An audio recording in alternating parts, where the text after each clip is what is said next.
Gue mau lu lihat ke tangan lu, bro. Di situ ada layar kecil. Lu pikir itu alat, tapi diam-diam itu adalah rantai yang mengikat lu. Lu bangun pagi, hal pertama yang lu cari bukan air minum atau Tuhan, tapi HP lu. Lu scroll, lu swipe, lu like. Lu nggak sadar, 30 menit pertama hidup lu disumbangkan gratis ke algoritma.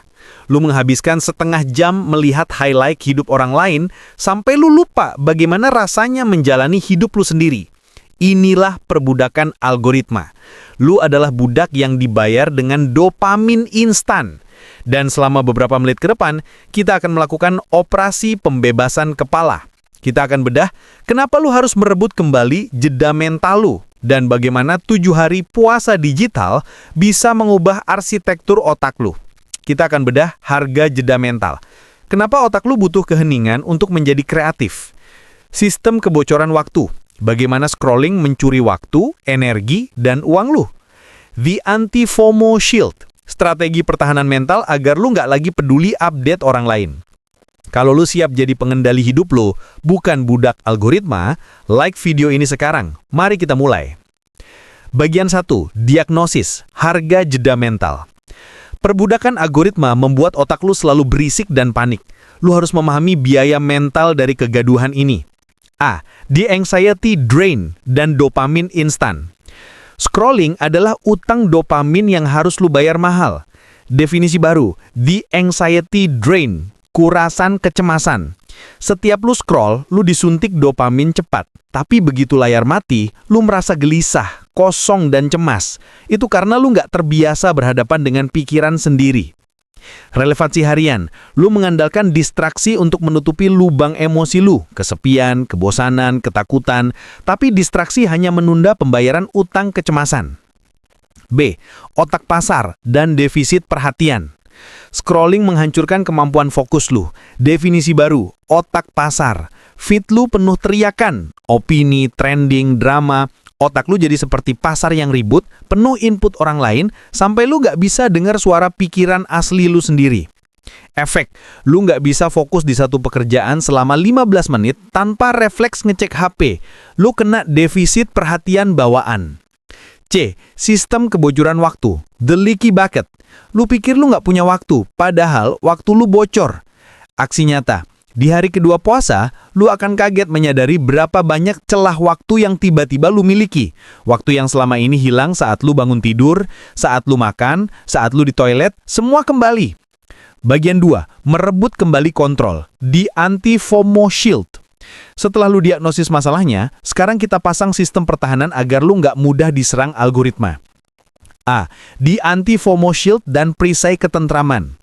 Ketentraman itu datang saat lu berhenti membandingkan. Definisi baru, the Anti-FOMO Shield. Lu berhenti peduli dengan kewajiban pura-pura peduli sama apa yang viral. Lu sadar, sebagian besar update orang lain sama sekali tidak penting bagi kebahagiaan atau tujuan hidup lu. Aksi nyata, di hari kelima, lu akan merasa kelegaan karena lu sadar ketentraman itu muncul saat lu berhenti memberi perhatian ke hal yang nggak penting. B. Ruang hening, the creativity engine. Otak lu butuh ruang kosong untuk menghasilkan ide. Definisi baru, ruang hening. Ini adalah waktu tanpa input eksternal. Di ruang hening inilah ide-ide lu yang terpendam mulai muncul. Prinsip kreativitas. Kreativitas bukan soal mencari lebih banyak info, tapi soal mengolah dan menyambungkan titik-titik yang sudah ada di kepala lu. Lu harus menjadi pencipta, bukan hanya konsumen. Aksi nyata, ganti kebiasaan scrolling lu dengan the input-output balance. Setiap lu mengkonsumsi, baca, tonton, lu wajib mengeluarkan, menulis, membuat, merancang.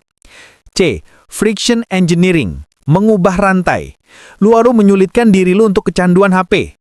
Aksi nyata, gunakan prinsip friction engineering, teknik gesekan. Buat proses membuka aplikasi scrolling lo jadi sulit. Pindahkan aplikasi ke folder paling dalam. Jauhkan HP dari kasur di malam hari. Paksa diri lo untuk berpikir 2 kali sebelum scrolling. Bagian 3, mengaktifkan sistem otonom. Setelah 7 hari puasa, otak lu sudah siap untuk diinstal sistem otonom yang baru. A. 0 kehadiran. Rebut kembali kehadiran lu. Definisi baru. titik nol kehadiran. Momen di mana lu benar-benar ada di tempat lu berada. Menikmati aroma kopi yang lu seduh, mendengar detak jantung lu, ngobrol tanpa refleks ngecek HP. Ini adalah fondasi lu untuk kontrol diri. B. Hukum 5 menit. Restart otak. Kalau lu mulai scrolling, lu harus punya jalur riset cepat. Definisi baru, hukum 5 menit. Jika lu menemukan diri lu scrolling tanpa tujuan, segera tutup aplikasi dan habiskan 5 menit berikutnya melakukan tugas produktif minimal MVH. Misalnya merapikan meja atau menulis 2 kalimat, ini melatih otak lu untuk kembali menjadi pengendali. C. The legacy question. Tujuan akhir dari kebebasan ini. Aksi nyata. Pikirkan, apakah lu mau dikenang sebagai orang yang menghabiskan hidupnya di timeline orang lain atau orang yang menciptakan timeline sendiri? Kesimpulan, bro, operasi pembebasan kepala kita sudah selesai. Lu sudah tahu lu bukan malas, lu cuma terjebak di perbudakan algoritma yang dibayar dengan dopamin instan. Jangan biarkan ilmu ini jadi input yang segera lu lupakan. Ambil satu langkah nyata sekarang. Tetapkan waktu suci 1 jam besok pagi. Pasang di anti-FOMO shield di kepala lu. Lakukan digital curating di feed lu sekarang juga. Kalau blueprint ini daging dan membuat lu tergerak, like video ini sebagai komitmen lu untuk merebut kembali jeda mental lu. Dan agar lu nggak ketinggalan sistem dan strategi powerful selanjutnya, subscribe sekarang juga. Karena gua akan terus ada di sini, membantu lu jadi pengendali hidup lu sendiri. Tinggalkan komentar di bawah. Tulis, algoritma mati, sebagai deklarasi bahwa lu siap keluar dari perbudakan algoritma. Sampai ketemu di video selanjutnya, bro.